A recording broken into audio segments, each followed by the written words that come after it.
So we want to paint the storage shed. We've got to put in the garden bed. We got to plant the azaleas, put in our light poles, build the stage, finish the siding, and paint that south side of the church. So nothing major, right? Just some tiny little projects. So and that's amongst other things too. We have squirrels that have invaded our building here that we need to work on as well. All sorts of fun things. But anyways, also not up here. The third Friday of every month, Jackie will be hosting a paint night. Okay, right here, 6 o'clock. 6 o'clock. Okay, and it's a lot of fun. Okay, so you don't have to come every single, but it's great to come and support. Right, this is with her business, Comfy Paints. So it's awesome. It's a lot of fun. It's a great date night. It's a lot of fun. Really encourage you to do it. And then I have some more exciting news for you guys. Okay, coming up here, and I believe it is that's the 15th on the. Get my dates right. I think it's the 16th. We will be having an AA meeting that will be here at the church. Okay. We have a group that they're starting one here in Gaston, and they'll be coming here using the church on Saturday nights. They'll start at 6 as well, and it'll be great. So can't wait for that word to get out, and we can start having this place be a spot where people can get healing. And then before we jump into Leviticus and our Wilderness University, we're going, through the Bible verse by verse, we get to see, again, what it's like for the people of Israel to learn how to be holy with God, how to become righteous and be in his presence. Sin creates that separation, and they have to learn how to approach and live with such a holy and righteous God. So that's why it's a Wilderness University for them. But before we go into that, we've got to hit something that's a lot lighter, a lot brighter, and very, very special. And that's celebrating the mothers. And, one thing we all know is that mom have superpowers, right? They're the only people on earth who can find things that don't exist. Right? And Carter and I were just talking about this, right? See a husband or a kid, they can look for something for 20 minutes. And a mom will come in and move just one sock, and suddenly it appears. Right? That's not a skill. That's a spiritual superpower. Moms don't just multitask. They multi-life. They can cook dinner, answer a text. They can break up a fight, fold laundry, and pray for patience all at the same time. Now, if dads were to try that, we'd probably burn something down. And somehow, moms absolutely remember everything. Birthdays, shoe sizes, allergies, dentist appointments, and the last time that you ate a vegetable. Meanwhile, dads are over here asking, what are we doing tomorrow? Right? So moms are extremely special in our lives.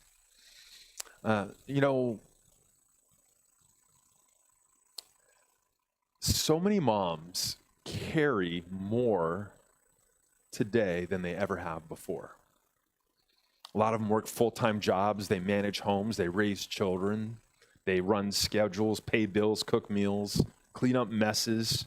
They care for aging parents and special husbands.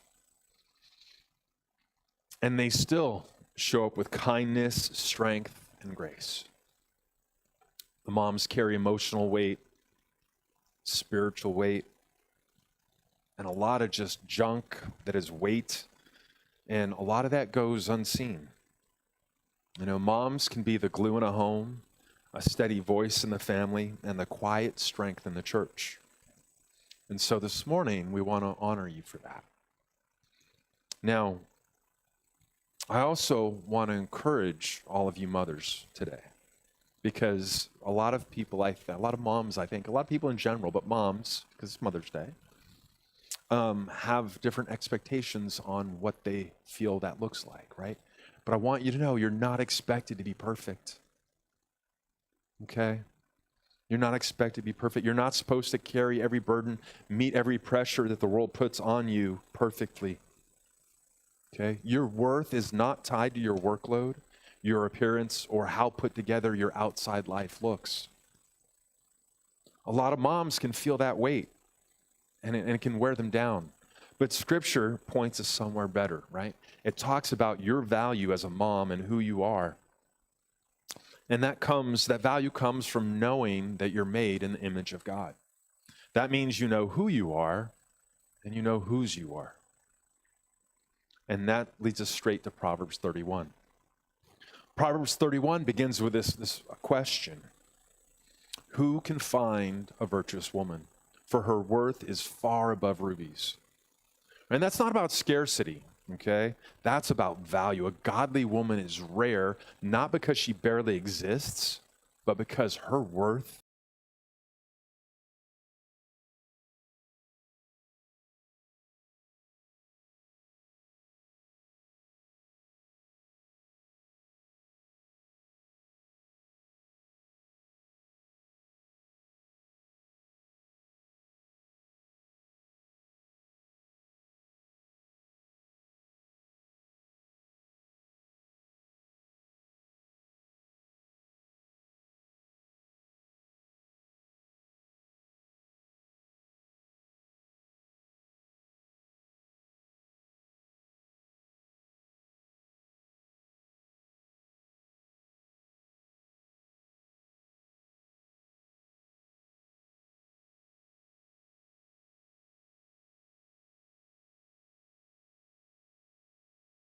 It doesn't come from her accomplishments or how much she can juggle.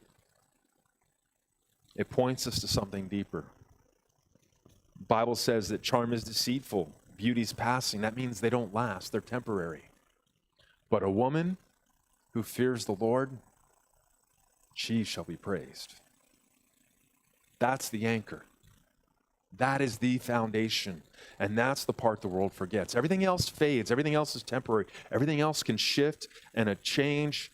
But a heart that honors God, that trusts God, walks with God, that's what makes a woman truly beautiful.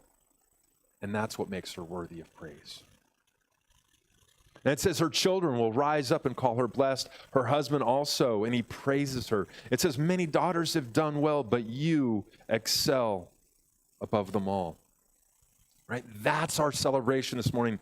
That is the reason, is because of her walk with God, her heart for him, her fear of the Lord.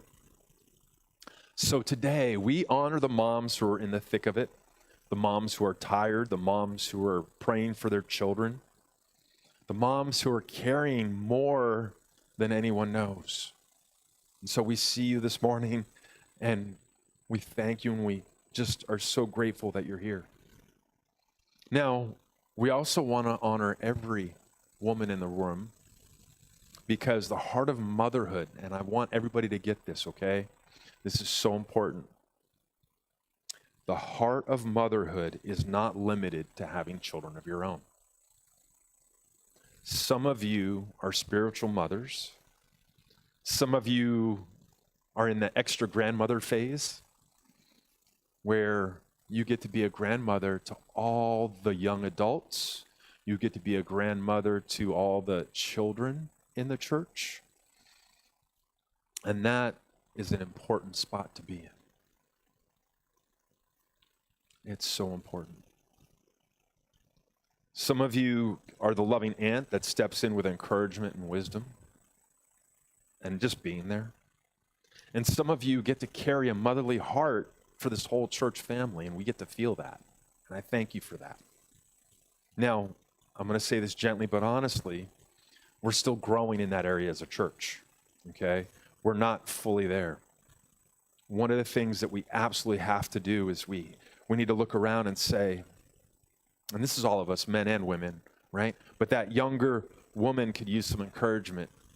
That teenager could use a little guidance, right? That new believer that's here this morning, they could use someone in their corner, right? We need women who love beyond their own households and see this whole church as their family.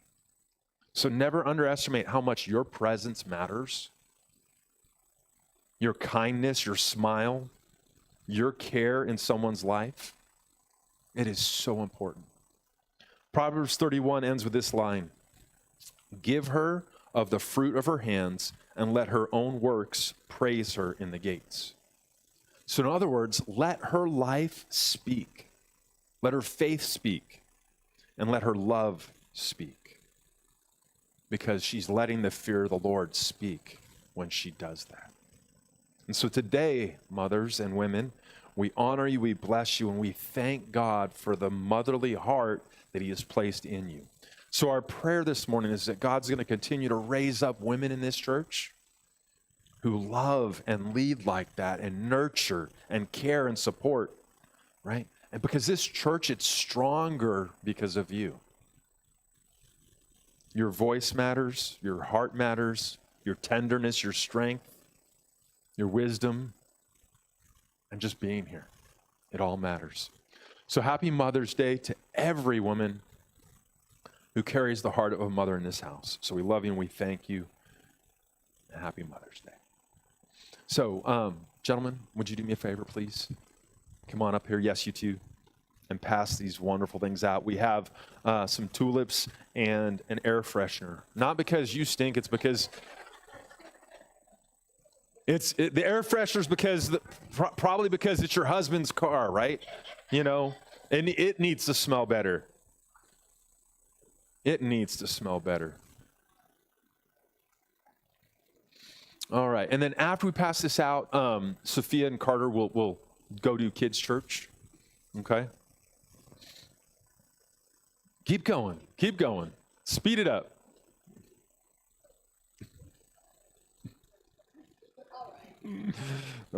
These guys. All right. So as we get ready to shift gears into Leviticus, and of course, yes, we're still in Leviticus on Mother's Day. Gosh, it's special, right? But this is too special a day, Mother's Day, not to just mention and not to bless mothers and to really go into honoring them. But that's what happens when you go verse by verse through the Bible. You know, sometimes you get flowers and air fresheners, and the other times you're going to get laws. And that's where we're going to be, is we're going to be jumping into some of those laws. But if you think of it this way, Proverbs 31, right, it shows us the beautiful fruit of a life that it's been dedicated to God. Well, Leviticus shows us the roots. It reveals a God who cares about every tiny detail about how his people lived. Much like a mother who cares about every detail of her home. So to understand that fear of the Lord that we talked about, that the mother has, we have to understand the holiness of the Lord. And so as we step into the rest of this chapter, we're going to see something really clear, right? God doesn't want his people looking to the world for guidance or for the culture to shape their identity. He doesn't want the surrounding nations telling them who they are at all. We're going to see here in Leviticus that God is saying, look to him, to trust him, and let his holiness shape your life. All right. Is he going to go to class? No? Yes, okay. Sophia, head on out there, partner. There you go. Perfect. Oh, all right, it's fine. It's fine. It's okay. All right. All right. So we're going to be in Leviticus chapter 19, verse 26. And it says, you shall not eat anything with the blood, nor shall you practice divination or soothsaying. You shall not shave around the sides of your head, nor shall you disfigure the edges of your beard. You shall not make any cuttings in your flesh for the dead, nor tattoo any marks on you. I am the Lord. So when you read these verses, it's easy to get caught up on the what and miss the who, okay? This isn't a list of random lifestyle and fashion restrictions, okay? This is all about identity and authority. So God's established a very clear boundary, though, between his people and the culture of the world. You're going to find that a lot of the Bible is very, very important on when it was written and where it was written. There's a lot of context there that shapes what God delivered in his word. And so you're going to find here, right, that this first command regarding blood, it's rooted in a very, very fundamental biblical truth that life is in the blood. Around Israel, where they were at, pagan cultures, you had Egypt, you had the Canaanites, and so many others where these tribes would consume blood or eat meat while the animal was still alive. Because, right, there was this pagan false thing here going on where they felt like if they consumed that beating heart, they were absorbing that animal's power. And so they wanted the life force, the spirit of that creature. So what a desperate attempt, right? It was to grab power that didn't belong to them. So God's teaching his people to be different, to be set apart, that life comes from him and him alone. Don't try to siphon it out of creation. That's the point of that. Now, I want to clear the air for steak lovers. Okay? This does not mean that your medium rare ribeye is a sin, okay? When you cut into the steak and you see that red, you're really not looking at blood. You're looking at myoglobin, which is just a protein that carries oxygen to muscle tissue. All right? If you were actually eating blood, your steak would taste like a handful of pocket change. When the meat's carved up, right, that life blood, it's all drained at the point of slaughter, so you don't have to worry, okay? So go ahead, enjoy that medium rare steak as long as you're not, right, it's not literally mooing at you from the plate, you're fine. Okay, so right after the command about blood, the Lord addresses where his people look for guidance. This is so important. It's so relevant. Even today, it's kind of weird how relevant still today this part is. It says, you shall not practice divination or soothsaying. In the ancient world, people were desperate to know the future or control their fate and to just get direction and guidance. And so they turned to omens, spirits, and rituals to gain answers. It's their way of trying to grab power apart from God. So divination was basically saying, I want God's benefits without God's authority. So Lord shuts that door completely. He's telling his people, you don't need to chase signs or try to manipulate the spiritual world. You have me, you have my word, my presence. Holiness means you don't look to the darkness for direction when the light is standing right in front of you. So important here. Beyond the dinner table, God moves to the mirror. The command's about shaving the sides of the head, trimming the beard. Again, God's not concerned about the fashion here, okay? This is, again, where they're at. In the ancient Near East, specific hairstyles were one of the uniforms, basically, of idolatry. The cultures around Israel, it shaped a lot of what God has to say. And so shaving the corners of the head in a particular pattern was a ritual that was connected to sun worship. So by forbidding these styles, God's making it impossible for his people to wear the uniform of the enemy. He's saying, you don't get to blend in with the darkness that I rescued you from. And that's what he's really doing here, is you don't get to blend in. That's what you're seeing in Leviticus. In the ancient world, these aren't about art expressions. Again, it's the enemy of the uniform. You're not wearing it. And then, straighten the prohibition of cutting and tattoos. Ancient world, these are not art, all right? It wasn't an art expression. They were marks of ownership. Pagans would cut themselves to get attention from the gods they feared. They would tattoo themselves as a permanent branding, showing which false god they served. It was like wearing a team jersey. When you put on that jersey, you're saying, like, that's who I represent, that's who I stand for. You're saying, this is my team. So in the ancient world, these tattoos and the cuttings were basically the jersey that you'd put on if you were an idol worshiper. And then here's the part we need to be clear about. God's not talking about modern tattoos as we know them today. He wasn't banning art or memory or expression. He's just saying, don't wear the markings of a God who didn't save you, right? Holiness, right? It's remembering who you belong to. So when God says no tattoos in Leviticus, right, he's tying that to the markings of the idol worship and the spiritual system surrounding nations. The issue is not the ink. The issue is allegiance. So under the new covenant, Christians, they're not bound to Israel's ceremonially boundary markers. What is still binding them, this is so important. When you have tattoos, you decide to get a tattoo. Super, super important. Okay? What is binding is the heart of this command. God's people are not supposed to take their identity from the world's idols or from the spiritual systems around them. So for believers today, the question is not, is a tattoo sinful? The real question is, does this tattoo honor Christ? Or does it pull my identity towards something else? Okay? God has already marked you as his own, so you don't need to brand yourself to prove your value. Holiness is remembering who you belong to. Okay, verse 29. Do not prostitute your daughter to cause her to be a harlot, lest the land fall into harlotry and the land become full of wickedness.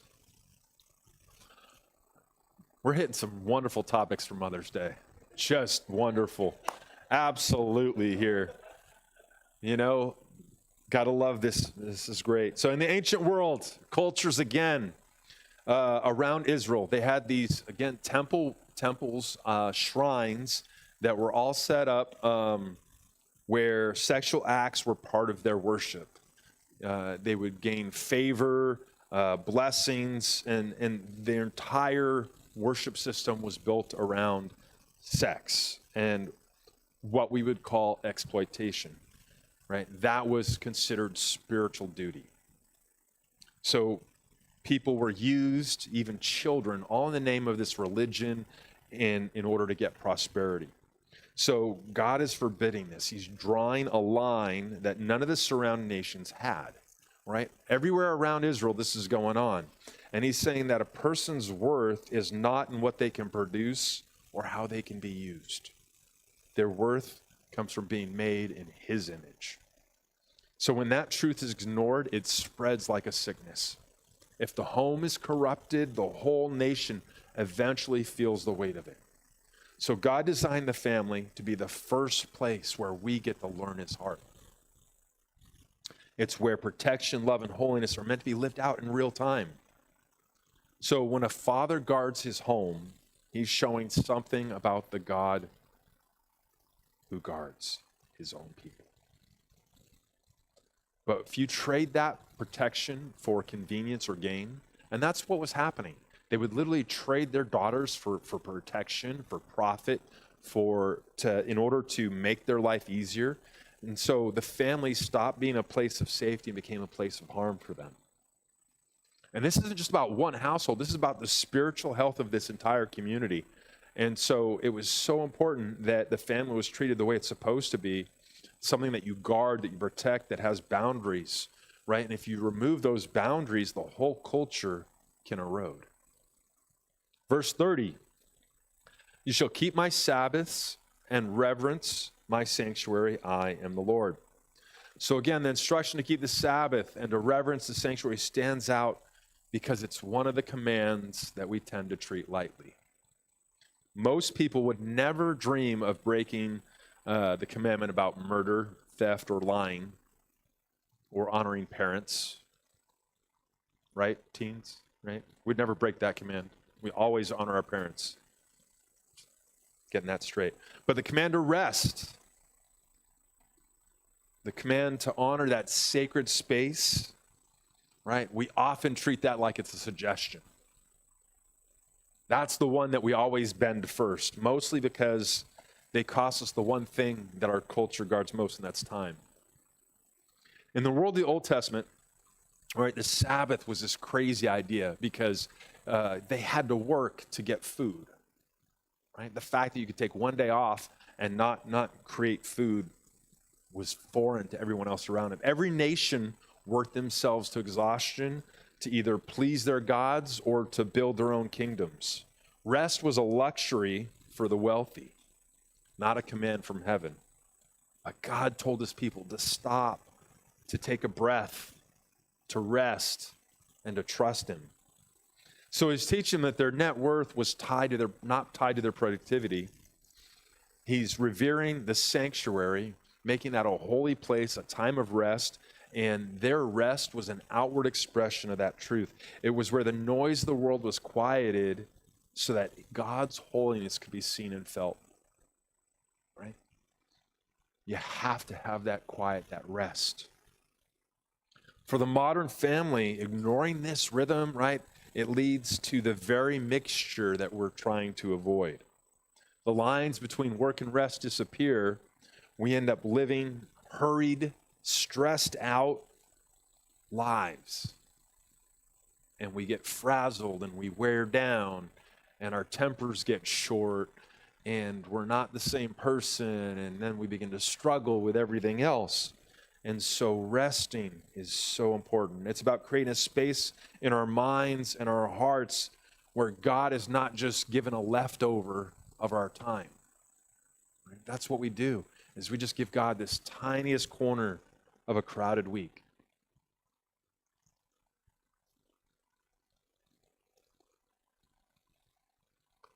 In our Sabbath, it's a weekly reminder that we're not the ones that's holding our lives together.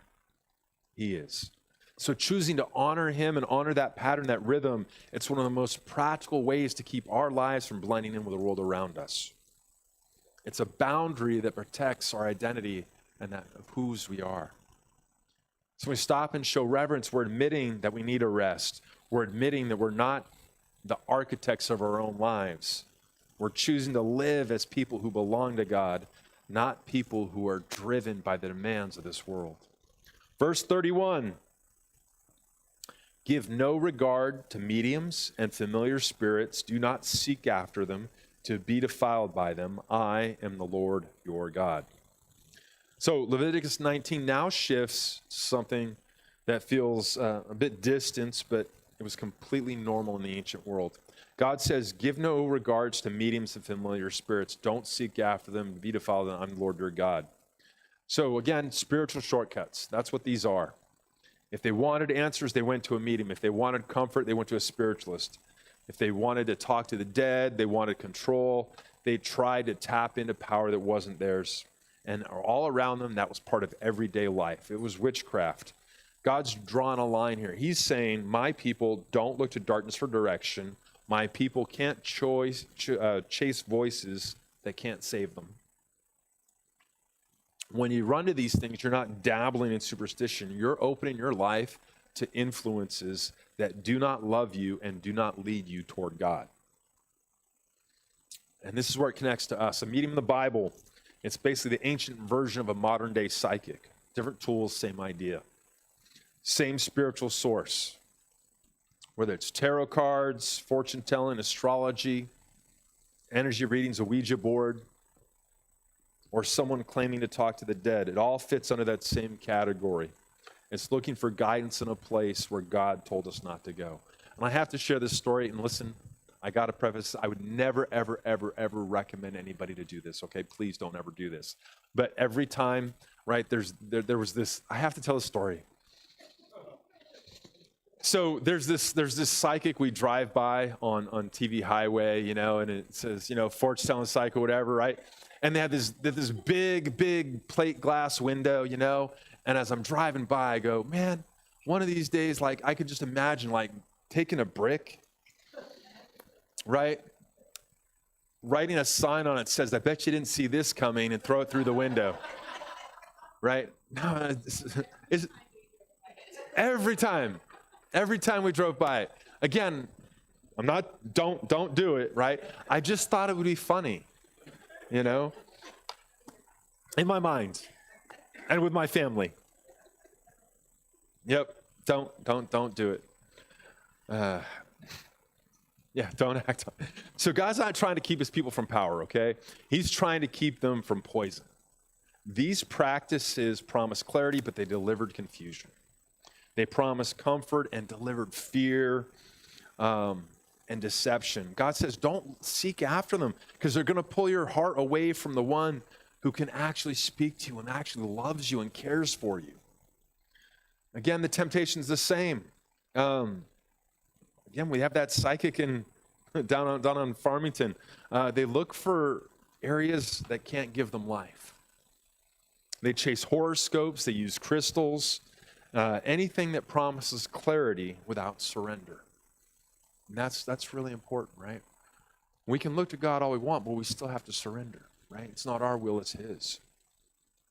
And that's what God says. He says, look to me. He says, trust me and let my voice shape your life. So holiness, it's not about avoiding these spooky things. Holiness is about choosing your source. It's choosing the voice of the shepherd over the noise of the world, and choosing the Spirit of God over the spirits of hell. It's choosing the one who made you over these things in this world that want to use you. God tells you right here, you don't need another voice, you have His. You don't need another guide, you have His Holy Spirit. You don't need another source of truth. There's only one, and that's His Word. And I love how He ends it every time. I am the Lord your God. Verse 32. He shall rise before the gray-headed and honor the presence of an older man and fear your God. I am the Lord. So Leviticus 19:32 moves into something very practical and very, very wonderful. Right? In the ancient world, standing up when an older person entered the room, it was just a simple act of respect. It was a way of saying that your story matters. But God ties this act directly to fearing Him. Right? That proves that how we treat the elderly, it's not just about having good manners. It's an act of worship. God is shaping a people who value wisdom over youth and they value youth over wisdom and faithfulness. He's calling us to celebrate people who have walked with Him longer than we have. They've carried more burdens that we haven't even felt yet. And this is where we have to push against this modern world. We always think that, these young people know everything, but, they know quite a bit. But we live in a culture that idolizes youth and quietly sidelines age. Okay? I'm glad that I've got my father-in-law around at home because he's got a lot of wisdom. I learn a lot from him. I don't like to admit it sometimes, but I do. I do learn a lot. And God tells us to slow down, right? Look around. Look to the people that have been there and done that. Look to the people and honor them who built the foundation that we're standing on. Again, it's not about just being polite. It's about seeing the people the way that God sees them. When you honor the gray-headed and even bald-headed, you're honoring the battles. I had to honor you, Jim. I did. I meant that in an honoring way. I'm sorry. I really did. But you have to honor them, the battles they fought and the faith that they've held on to. You're honoring them. You're honoring God. Right? The very single season of their lives, you're honoring them. You recognize the testimony that their life gives. A family that honors its elders is a family that stays grounded. And he ends the verse, the central line, I'm the Lord. He's reminding us that this isn't a suggestion. This is part of what it belongs to. This is what it means to belong to Him. It's about avoiding sin. It's about how we treat people. It's about honoring the image of God in every stage of life. When we rise in respect and we slow down and listen, we honor that presence. Our actions say, God, we fear you. We trust your wisdom. We value what you value. So holiness looks like honor.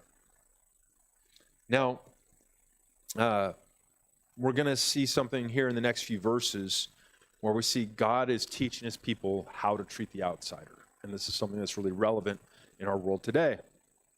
If a stranger dwells with you in your land, you shall not mistreat him. The stranger who dwells among you shall be to you as one born among you, and you shall love him as yourself. For you are strangers in the land of Egypt. I am the Lord your God. You shall do no injustice in judgment, in measure of length, weight, or volume. You shall have honest scales, honest weights, and honest ephah, and honest hin. I am the Lord your God, who brought you out of the land of Egypt.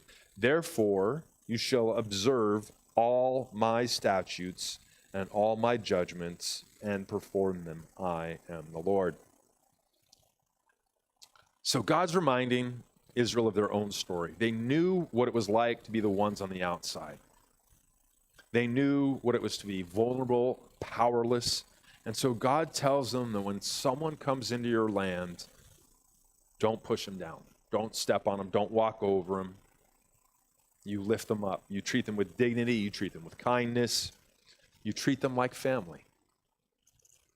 But I want you to think about everything we've been looking at. Notice how important this is. When God says the stranger be treated as one born among you, he's not saying that they get a different set of rules. He's saying that they live under the same laws that you live under. They're loved, protected, and welcomed, but they're also accountable to the same standards. Right? God's a God of law. He's a God of order. We're getting all these laws and rules, right? So you can see how important rules and laws are to God. They're very, very important. So God is showing his people that compassion and order belong together. Love for a foreigner doesn't erase structure. Kindness doesn't cancel justice. God cares about people, but he cares about laws. So, again, how this is relevant today, when someone comes to our country without following the law, they're still held accountable to the law. But that doesn't change how we treat them. God doesn't change how he treats them. We treat them like people made in the image of God. We show kindness, we show dignity, compassion, and we pray that the people who enforce the laws, they do it with wisdom, fairness, and mercy. Right? God's people should hold both. We honor the law, we honor the people. There's that balance. Next, God moves to another area of holiness. You shall do no injustice in judgment in measure of length, weight, or volume. You shall have honest scales, honest weights, and honest ephah and hin. I am the Lord your God who brought you out of Egypt. God's saying here, he cares about the way you do business. He cares about the way you treat people when no one's watching. He cares about the honesty in the little, tiny, small things. So dishonest scales in the ancient world were one of the easiest ways to cheat people. You know, you see that picture of the scales that bounce back and forth, and they could easily hollow out some of those weights or put heavier, like lead or whatever, that'd be heavier inside them to make them heavier or lighter, and it'd be easy to cheat. So God's drawing a line here is people aren't supposed to take advantage of anyone. They're not supposed to twist situations to get what they want. They're not supposed to cut corners when nobody's looking. So holiness touches the way you treat the stranger, and it touches the way that you handle everyday stuff.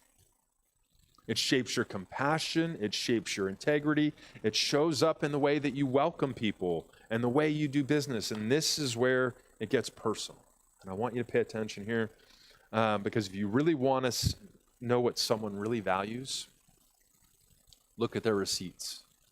Receipts don't lie. They tell the truth about people's priorities. They tell the truth about habits. They tell the truth about what matters when nobody else is paying attention.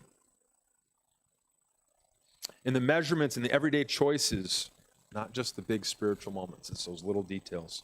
Charles Spurgeon, I love Charles Spurgeon, once said that a holy life is a powerful sermon. And that's exactly what God is trying to teach Israel here. Your compassion is a sermon. Your integrity is a sermon. Your honesty is a sermon.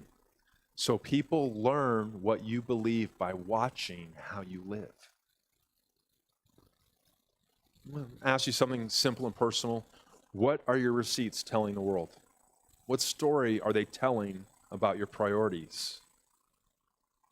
What story are they telling about your habits or your heart? Receipts don't lie. They reveal what we treasure, and they reveal who we trust. And they reveal what we run to when nobody's looking. Now, here's the good news. If you heard that and think, I don't like the story my receipts are telling, you're not stuck with that story. Jesus can rewrite the ending. He can reshape your heart. He can reorder your priorities. And he can take a life that's been shaped by fear or shame or compromise and turn it into a life shaped by grace. You know, holy life is such a powerful sermon, and Jesus can make your life like that sermon. Now, God ends the chapter by saying, therefore you shall observe all my statutes, all my judgments, and perform them. I am the Lord. It's his way of saying, this is who you are now. You belong to me. So love and compassion, so important. Integrity, you need to show it. Let your treatment of the outsider show it. Let your honesty in even the small things show. Holiness, it's not just about avoiding sin. It's about becoming the kind of people who reflect the character of God. He's the one that rescued you. Let me see if we're going to keep going. All right, we'll try it. Let's go. Now, Leviticus chapter 20. It opens with God circling back to almost every single thing we talked about in chapter 19, because we're slow. Okay? All right? So chapter 19 is God giving the rules. Chapter 20 is God saying, I meant what I said. It's kind of the Bible's version of MAFO, mess around and find out. Okay? Chapter 19 showed Israel what holiness looks like. Chapter 20 shows them what happens when they walk away from it. So God is being a good father who loves his kids enough to warn them of the consequences before they get hurt. Like, hey, that stove is hot. And in chapter 20, in the New King James Version, the header literally says penalties for breaking the law. And so here we go. Verse 1, chapter 20. The Lord spoke to Moses, saying, again, you shall say to the children of Israel, whoever of the children of the Israel or of the strangers who dwell in Israel, who gives away any of his descendants to Moloch, he shall surely be put to death. The people of the land shall stone him with stones. I will set my face against that man and will cut him off from his people, because he has given some of his descendants to Moloch to defile my sanctuary and profane my holy name. And if the people of the land should in any way hide their eyes from the man when he gave some of his descendants to Moloch, and they do not kill him, then I will set my face against that man and against his family, and I will cut him off from his people, and all who prostitute themselves with him to commit harlotry with Moloch. So God starts with Moloch again. All right, now, way back in earlier chapter 19, we talked about Moloch. Moloch was one of the darkest things that people worship in the ancient world. In order to make life easier and better for them, they were promised a blessing. They were promised fruitfulness and ease of life if they would sacrifice their children to Moloch. It was a little burning of children in the arms of a metal idol. It was fear. It was manipulation. It was people giving up their children because they thought it would make their lives easier, safer, or more prosperous. And God said back then, and he still says, no, don't do this. This is murder. Right? And not just ancient history, it's the kind of darkness that keeps showing up in every generation. And we don't have Moloch statues today. We still live in a world where children are so vulnerable, especially the unborn, right? We live in a world where fear and pressure push people into heartbreaking decisions, and convenience, right, gets elevated above everything else. That's why God speaks so strongly to Israel, because anytime culture tells people to give up their children for the sake of comfort, give up your children for the sake of fear, right? It's walking down that same path. And God's heart breaks for that. We see that in the ancient world when God says that anyone who gives up their children to Moloch is to be put to death. People are to stone him. God says he's going to set his face against that man and cut off from his people. And that's God speaking with a seriousness that's hard for us to feel today, right? Because when you look at that in the Old Testament, there's no grace there, right? But we have grace now. Thank God we have grace and forgiveness, right? He's not being cruel or harsh. He's being protective. He's trying to guard the soul of a nation because he knows how much sin corrupts and comes in. He wasn't just dealing with one sin. He's dealing with something that could shape an entire community. And so he wanted them to stay close to him. Then God adds something that hits even deeper. He says that if people look the other way, they pretend not to see it. If they refuse to confront it, then he will set his face against the man and against his family. He's teaching his people something they needed for generations, right? Sin spreads and corrupts everything. Holiness can't be passive, can't be quiet to avoid conflict. I know nobody loves conflict. Nobody loves saying, I'm sorry, I don't agree. That's not a good thing. That's hard to do sometimes. But holiness says, not here, not in this house, not in this community. God's been building this foundation all along. It ties right back to chapter 19. It shows us what holiness looks like. Love the stranger, care for the poor, honor the elderly, keep your word, and live with integrity. So chapter 20 shows us what happens when a community refuses holiness. It's saying God is basically saying, again, I meant what I said. They're not suggestions. These are the boundaries that will keep you alive. And the reason why God speaks this kind of clarity is because he has a heart for life. He ends this section by reminding Israel that he is the Lord. It is his way of saying, I am the God who gives life. I am the God who protects life. I am the God who values every child, and you belong to me. You will value what I value. Holiness looks like that. It looks like courage. It looks like protection and refusing to let anything steal what God has entrusted to his people. Now, before I wrap this up, I just want to hit one thing.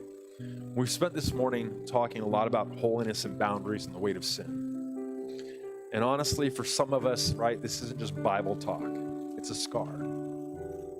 Some of us bear scars from the decisions that we've made. It's that one phone call that you wish you hadn't made, the one night that you wish you could do over, or that one season of your life that you're still trying to outrun. If we're honest, we've all been there. What I love, though, is that God isn't up there with a clipboard crossing your name out, right? He isn't standing over you with a pointed finger saying, how could you do that? While you're still trying to figure out where to hide, he's already made a way for every one of us to come home to him. Jesus doesn't do I told you so. He just says, I love you still. Think about it like this. The same God who laid down the law in Leviticus is the same one who laid his life down for us on the cross. He knew that sin would wreck our lives. And he took the cross to pay for every single one of those wrecks. So these boundaries, they weren't there to ruin our fun, right? These boundaries that he's setting there to keep us out of a trap, and we still walk right into it. We get ourselves stuck in a mess that we can't climb out of. And so Jesus, he didn't stand outside of that cage and lecture us. He stepped into the cage. He took our place and then let the door shut on him so that we could walk free. Holiness isn't a trophy you win. You can't be good enough. You don't achieve it. You receive it. You bring the mess. He brings the mercy. You bring the guilt. He brings the healing and grace.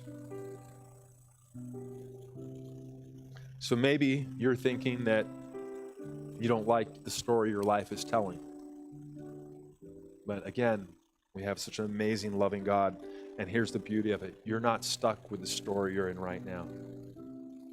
That story is not over. It's still being written. And Jesus is the master author. And he can write an ending that makes your life a beautiful sermon. He can take the very thing that the enemy wants to break you with and turn it into everything that builds your greatest failures into somebody else's life-changing sermon.